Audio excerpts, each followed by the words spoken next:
Oh, look, so great to see. So great to see so many smiling faces this morning. Welcome along, everybody, to New Zealand's biggest small group. Great to have you here today. Come take a seat, grab a Tim Tam, make sure you top up your cup of coffee with some milk.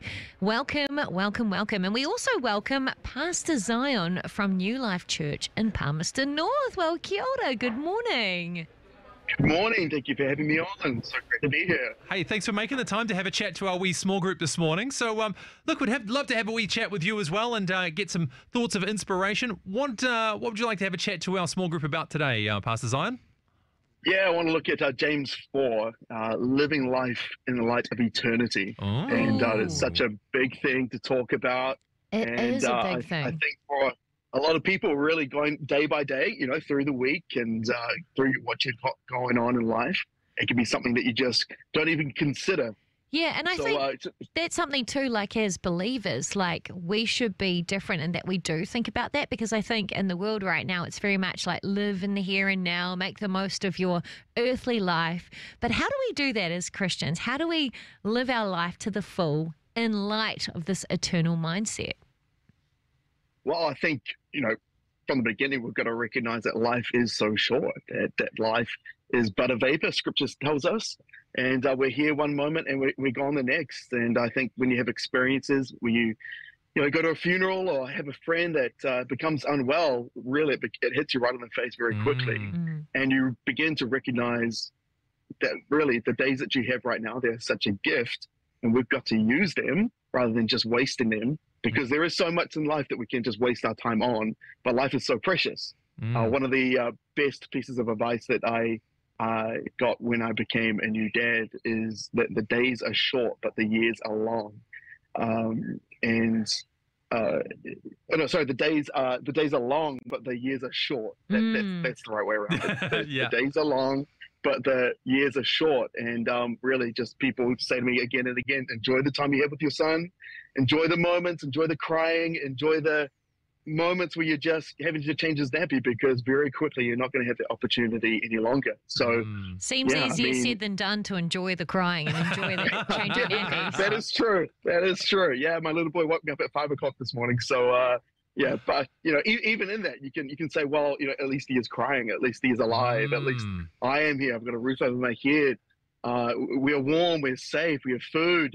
There's so many blessings that we do have, even in the middle of what may seem such an inconvenience. And I think the point you made too about the struggles that we have in this life as well, sometimes having a mindset of eternity is actually the one comfort that we can have as well, right? Like if you're thinking of somebody who's maybe been dealing with an illness or something over a long period of time, it can feel terrible when we know, wow, that person's been unwell for, say, 5 years, 10 years, 20 years. But when you know that eternity is ahead of them, and when they go to be with Jesus, they're going to feel incredible forever after that point. There is like a measure of comfort in eternity with that there, isn't there? Oh, yeah, for sure. I mean, I remember when we didn't really sit around the dinner table growing up. We kind of just went everywhere. I grew up with, 10 siblings, two were a lot older than me, but 8 in the home. And so we didn't usually have dinner around the dinner table, but when we did, it was for birthdays and that sort of thing. And so I remember vividly the times that we would sit around the table and we'd be eating dinner and that sort of thing. My dad would pretty much, not all the time, but often would get up and say, hey, I don't care what you do with your life, really. I do care, but I don't really care. I don't care if you make a lot of money or not. I don't really mind what you do as a job. All I care about is that I see you one day in heaven. Wow. And that really instilled into me from a young age the reality that heaven is closer than we think, and that life is shorter than we realize. And so he passed away when he was 59, when I was 19. And so that really became, real for me. Happened about a decade ago. And so just knowing that, wow, okay, you never know when that's going to happen. I mean, his dad passed away when he was in his 40s.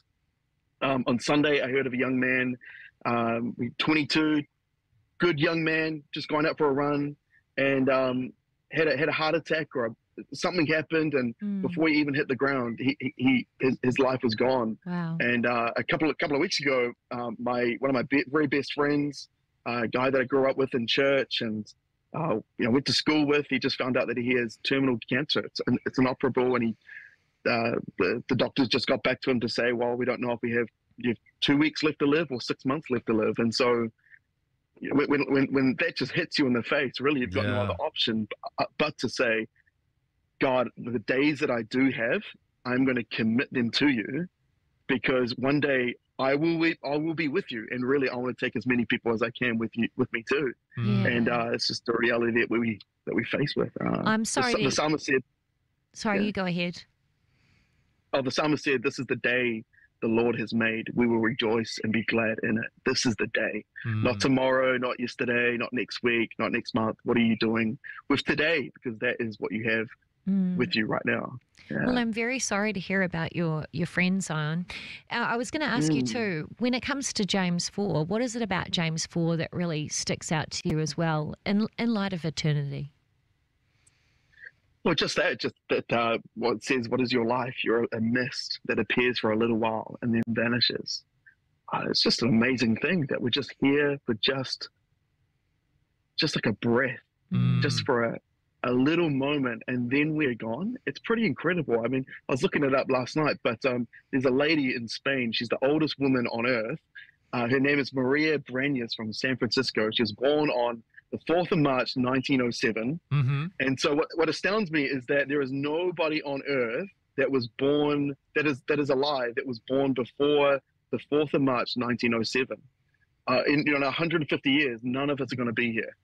Unless they kind of come up with some concoction to make us live longer. But we're not going to be here one day. What we have right now, that is all that we have. And I mean, I was talking about it with my lovely lady a little while ago.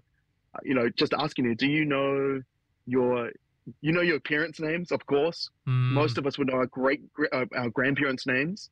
Not many of us would know our great grandparents' names, let alone our great grandparents' names. Sure. And they would have lived full lives, big lives, married, done a lot of stuff, but their names, they're lost to history. And we may be in that situation in another 100, 150, 200 years ourselves, where really our names will be forgotten to the annals of history. But I hope that doesn't depress anybody or bring anybody down, but just to recognize the fact that really in the scope of eternity, what we have right now, the number of years that we have, is such a gift, and we should use that, because one day we'll be with the Lord in heaven. Yeah, and we just want to worry about that one book that our names are written down in, right? Yeah, that's right. Yeah. Well, Pastor Zion, we really appreciate you taking a bit of time to inspire us on this one today. I think it's been a great perspective check too. And hey, all the best with your wife's birthday today as well. Yes, Thanks. and your little one too. That's right. Yeah, hopefully you don't have to change too many nappies today. I'll probably go back inside, change one right now. Yeah, good on you, mate.